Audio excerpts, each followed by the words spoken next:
کرناٹک میں تعلیمی اداروں کی اسلام دشمنی اور حجاب پر پابندی کے خلاف مسلم باحجاب طالبات کی حمایت میں اور ان سے اظہار یکجہتی کے لیے شہر حیدرآباد کی مسلم خواتین و طالبات عیدگاہ اجالے شاہ سعید آباد میں بڑی تعداد میں جمع ہوئی ہیں تاکہ ہماری طرف سے یہ اسٹرانگ میسیج جائے کہ ہم ملک کے کسی بھی حصے میں حجاب کے خلاف کسی بھی قسم کی کارروائی کو ہرگز برداشت کرنے کے لیے تیار نہیں ہیں۔ ہم دیکھ رہے ہیں کہ پورے ملک میں اسلام اور مسلمانوں کے خلاف حملوں میں تیزی آتی جا رہی ہے اور پورا ملک تیزی کے ساتھ ہندو راشٹر کے قیام کی طرف بڑھ رہا ہے، اور اسی لیے ہم مسلمانوں کو ڈرایا اور دھمکایا جا رہا ہے، خوفزدہ کیا جا رہا ہے تاکہ ہم یہاں کی ہندوانہ اور مشرکانہ تہذیب میں اپنے آپ کو ضم کر لیں۔ خصوصاً مسلم خواتین اور طالبات کو نشانہ بنایا جا رہا ہے اور حجاب کی آڑ لے کر ہمیں خوفزدہ کیا جا رہا ہے، لیکن ہم ان سارے شرپسندوں کو اور باطل کی تمام طاقتوں کو یہ واضح طور پر کہہ دینا چاہتے ہیں کہ ہم مسلم طالبات اور خواتین اپنے حجاب سے، جو کہ ایک الہی حکم ہے، جو کہ ہمارا شعار ہے، ہم اس سے کسی طور دستبردار ہونے کے لیے تیار نہیں ہیں، اور نہ ہی ہم ہندوستان کی حکومت اور یہاں کی جو انتظامیہ ہیں اور یہاں پر جو شرپسندوں کا اور فرقہ پرست طاقتوں کا ایک اقتدار ہے، ہم ان سے بھی یہ واضح طور پر کہہ دینا چاہتے ہیں کہ آپ کی اسلام دشمن کارروائیاں، اس سے ہم ڈرنے والے نہیں ہیں۔ میں کرناٹک کی باحجاب بہنوں کو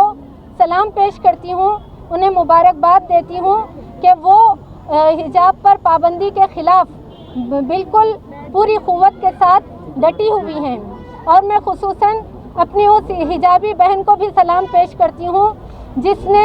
باطل طاقتوں کے آگے نعرہ تکبیر اللہ اکبر بلند کر کے ہم کو یہ بتا دیا ہے کہ یہ لڑائی ہماری کسی دستور کے بچاؤ کے لیے نہیں ہے، کسی آئین کے تحفظ کے لیے نہیں ہے، بلکہ یہ ہم مسلمانوں کی اپنی لڑائی ہے، یہ ہمارے دین اور ایمان کی لڑائی ہے، یہ ہمارے شاعر کے تحفظ کی لڑائی ہے، یہ ہندوستان میں ہمارے اسلامی تشخص کی برقراری کی لڑائی ہے، یہ ہماری لڑائی ہے۔ اور میں خصوصاً اس طالبہ کو مبارکباد پیش کرتی ہوں جس نے تمام لبرلز اور سیکولرسٹوں کو یہ واضح طور پر بتا دیا ہے کہ ہم یہ لڑائی اپنے اسلام کے نام پر لڑیں گے، یہ کفر و شرک سے توحید کی لڑائی ہے۔ اور ہم اس موقع پر ملک بھر کی تمام مسلم قیادت سے یہ سوال کرتے ہیں کہ آپ کی غیرت آخر کب جاگے گی؟ آپ کیسے اپنی بیٹیوں کو اسلام دشمن طاقتوں کے آگے اکیلے چھوڑ سکتے ہیں؟ آپ خدا کے حضور کیا جواب دیں گے؟ اور میں ان سے مؤدبانہ یہ بھی عرض کرتی ہوں کہ خدا را آپ اپنی غفلتوں اور مصلحت پرستیوں سے باہر نکلیے اور کرناٹک کی باحجاب مسلم خواتین کی اور مسلم طالبات کی سے آپ سبق سیکھیے، جو انہوں نے عزم و حوصلے کے ساتھ باطل طاقتوں کے آگے جو جس طرح سے وہ ڈٹ گئی ہیں، آپ کو ان سے سبق لینے کی ضرورت ہے۔ اور میں اس موقع پر عام مسلمانوں سے یہ کہہ دینا چاہتی ہوں کہ آج ہمیں یہ طے کرنے کا وقت ہے کہ ہم ہندوستان میں کیسے زندہ رہنا چاہتے ہیں۔ کیا ہم اپنے ایمان اور عزت کے ساتھ زندہ رہنے کے خواہش مند ہیں، یا ہم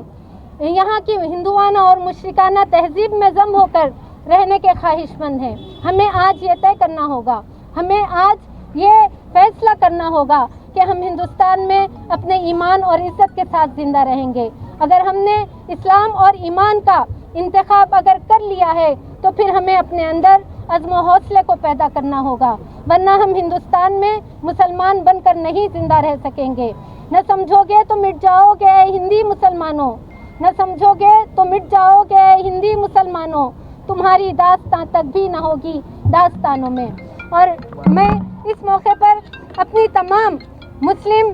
ماؤں سے، بہنوں سے اور طالبات سے بھی یہ اپیل کرتی ہوں کہ آپ ہر جگہ اپنے حجاب کو اختیار کیجئے، آپ کسی بھی قسم کی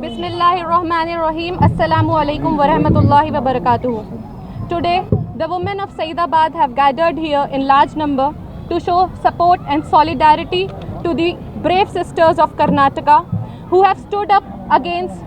the tyranny and oppression of the Karnataka government, most probably the government of India and their college management. We are not denying the fact that the practice of one's religion is the constitutional and fundamental right. But as a Muslim woman or the Muslim women all over the globe practice hijab, niqab and practice their religious affairs because it is an obligation in our religion. We do it for the sake of Allah subhanahu wa ta'ala. And all the hate mongers all over the world, especially here in India and Karnataka, know this very fact and they are attacking our faith. They are trying to prevent us to follow the religious practices. They are trying to prevent us from doing the rituals, the traditions and the following and the teachings of Quran and Sunnah.